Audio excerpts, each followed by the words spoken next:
नमस्कार, मैं संजय सोनवणी। कुछ महीने पहले हमने इसी चैनल पर कुछ बातें की थी विश्व निर्मिति के बारे में। विश्व निर्मिति के बारे में जो सिद्धांत है उसमें क्या खामियां हैं, क्या समस्या है, और जो मैंने सिद्धांत रखा था उससे समस्याओं का कुछ हद तक भी क्यों न हो जवाब दिया जा सकता है या नहीं दिया जा सकता, इसके बारे में हमने चर्चा की थी। अब उसके ऊपर कई सवाल उठे थे, जवाब देना मुझसे ही रह गया था।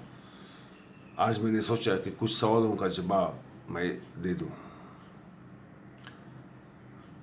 मुख्य सवाल यह है कि विश्व किसी ने की हुई रचना है, डिज़ाइन है, या वो अपने आप स्वयं स्फूर्ति से बनी हुई एक ऐसी चीज़ है जिसके बारे में कोई भी अंदाज़ा नहीं लगाया जा सकता, ना अतीत के बारे में ना भविष्य के बारे में। जो है वो सिर्फ वर्तमान है, और जो वर्तमान में हमें दिखता है वही विश्व है। वो अतीत में क्या था उसके हम अंदाजे लगाते हैं। हम अतीत का विश्व देखते हैं, कहते हैं कि आला फला तारा हमसे 4 प्रकाश वर्ष दूर है, कोई गैलेक्सी हमसे 1 अरब प्रकाश वर्ष दूर है। एक ढंग से प्रकाश हमारी गिनती का एक मापदंड बन चुका है। मगर ये मापदंड हमने कैसे बनाया? वो यदि यात्रा करता है, भले कितनी भी तेजी से क्यों न हो, उसे वस्तुमान है ये भी माना जाता है कि प्रकाश को कुछ ना कुछ वस्तुमान जरूर है। तो वस्तुमान विरहित अगर कोई चीज़ है तो उसकी जो गति है वो गति अर्थात प्रकाश से भी ज़्यादा होगी। तो एक जगह से दूसरी जगह, पृथ्वी से लेकर कोई भी गैलेक्सी हो, तारा हो, वो कितना दूर है इसका अंदाज़ा हम लगाते हैं, और जितना दूर वो है उतने वो अतीत का है ऐसा भी हम मानते हैं। तो हम हमारा अतीत प्रकाश की गति से नाप रहे हैं। प्रकाश हमारे समय को नापने का एक मापदंड बन गया है। प्रकाश से भी ज़्यादा गतिमान कोई मापदंड होगा तो हमारा अतीत और नज़दीक आ जाएगा जितना आज हमें लग रहा है। समझ लीजिए, ये बात बहुत गंभीर बात है, ये समझने जैसी बात है, सोचने जैसी बात है, और हमें सोचना ही पड़ेगा कि हम अतीत नापते हैं तो कैसे नापते हैं। कल क्या हुआ, परसों क्या हुआ, ज़िंदगी में मैं 5 साल का था तब क्या हुआ, 2 साल का तब क्या था, और मैं जन्मा तब क्या था, और जन्म से पहले क्या था, हमारे माँ बाप की स्थिति क्या थी, कैसी थी, उनका प्यार कैसे हुआ, उनका विवाह कैसे हुआ, फिर उनका भी जन्म कैसे हुआ। ये भी एक मापदंड है समय का। हम पुष्ट दर पुष्ट इसी ढंग से समय को नापते आए हैं। और जब हम विश्व की बात करते हैं तो प्रकाश हमारा एक मापदंड बन जाता है। हम तय करते हैं, जैसे सूरज हमसे 4 मिनट दूर है, सबसे नज़दीकी तारा जो है वो 4 प्रकाश वर्ष दूर है, और उससे भी कई प्रकाश वर्ष दूर कई तारे हैं। और उसी ढंग से वो मापदंड मानते हुए हम विश्व का एक नक्शा बनाते हैं।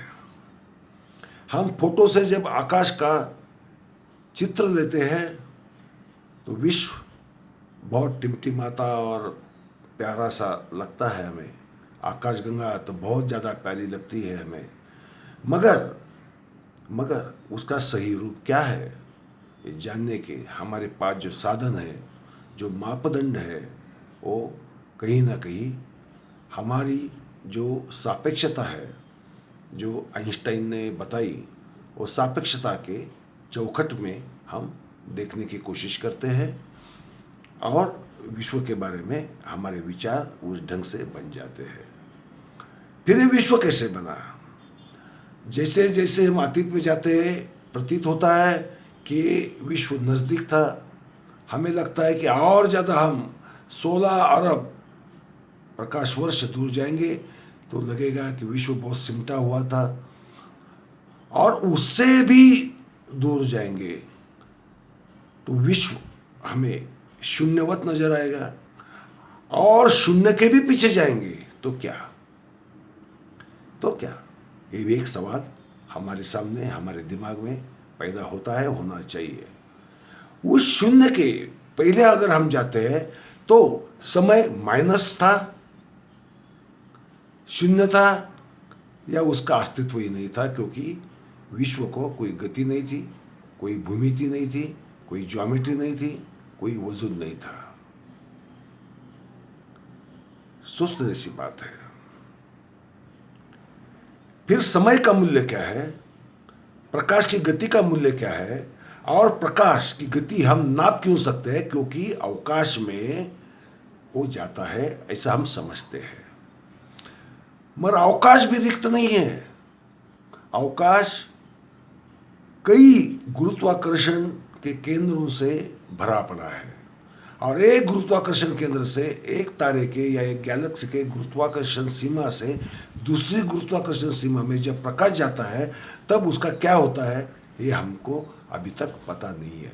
या तो उसकी गति बढ़ती है या तो गति धीमी होती है।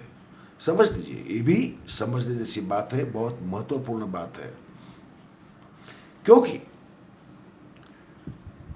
प्रकाश पर गुरुत्वाकर्षण का असर पड़ता है, ये आइंस्टाइन के सिद्धांत ने ही साबित कर दिया। जब ग्रहण हुआ था, सूरज को एक्लिप्स पड़ा था, पता चला कि रोशनी मुड़ती है ज़्यादा गुरुत्वाकर्षण क्षेत्र की तरफ। समझ लीजिए कि बहुत बड़े गुरुत्व बल क्षेत्र में प्रकाश जाता है, तब उसकी स्थिति क्या होती है? वो धीमा होता है, उसकी गति बढ़ती है, या ज्यों की त्यों रहती है? एक सवाल है।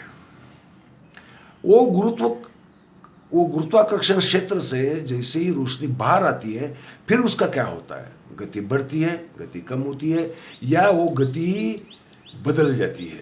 ये हमें पता नहीं है।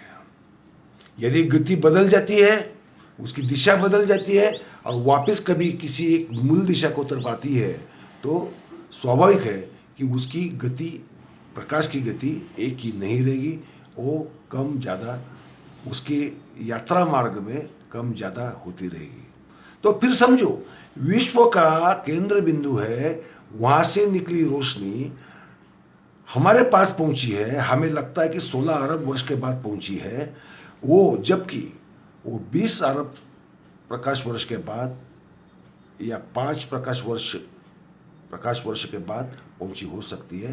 क्योंकि प्रकाश की गति ही अगर निश्चित नहीं है तो हमारी विश्व की रचना की हमने जो भी कल्पना की है, वो कल्पना भी एक गलत आधार पर निर्धारित है। सोचनी पड़ेगी बात। ये मैं यहाँ सिर्फ प्रकाश की गति के बारे में बात कर रहा हूँ। प्रकाश से भी ज़्यादा गतिमान, जिसको वस्तुमान ही नहीं है, ऐसी भी कोई चीज़ हो सकती है जो शायद हमें आज पता नहीं है, या पता है भी तो उसका रूप हमारे ठीक ढंग से ध्यान में नहीं आया है, या हम जो सापेक्षतावाद की चौखट में एक प्रकाश की गति को एक मूल आधार माना है और उसके आधार पर ही हम विश्व रचना के बारे में बात करते हैं, वो सही है या गलत है, इसके बारे में हम यकीनन कुछ कह नहीं सकते। यदि ऐसी बात है तो हमें ये सोचना पड़ेगा कि हम विश्व के बारे में जो भी कुछ सोच रहे हैं वो आज भी सापेक्ष है।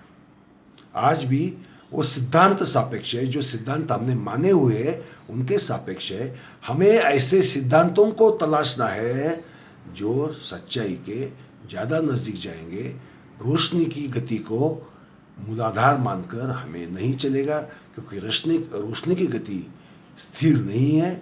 वो हर संदर्भ व्यूह में, हर फ्रेम ऑफ रेफरेंस में बदलती रहती है। और ये यदि बदलती रहती है तो उसके आधार पर हम सूरज सचमुच 4 मिनट दूर है या 10 मिनट, जो नज़दीक का मित्र तारा है वो 4 प्रकाश वर्ष दूर है या 1 प्रकाश वर्ष या 2 प्रकाश वर्ष या 6 प्रकाश वर्ष, ये हम निश्चित रूप से कह नहीं सकते। और जो निश्चित रूप से जब तक हम कह नहीं सकते, हमारा गणित गलत है, हमारे गणित के स्थिरांक गलत है, हमारे गणित के जो आधार है वो गलत है।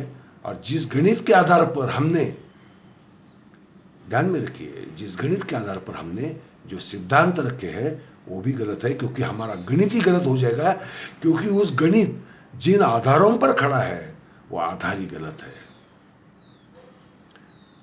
विश्व की रचना, विश्व का मूल रूप जानना, इस विश्व के हम हिस्सा है, इसलिए हमें अवश्य जरूरी लगता है। हमारी जिज्ञासा उसी के लिए हमें प्रेरित करती है। मगर हमें अंधविश्वासों नहीं होना चाहिए। हम विज्ञान पर भी काफ़ी बार अंधविश्वास कर लेते हैं, जो है उसे ही सच मानते हैं, मगर वो सच नहीं है। क्योंकि अगर रोशनी की गति ही सच नहीं है, समझ लीजिए, रोशनी की गति हर संदर्भ व्यूह में, हर फ्रेम ऑफ रेफरेंस में यदि बदलती रहती है, उसकी दिशा बदलती रहती है, तो उस गति को हम स्थिरांक नहीं मान सकते।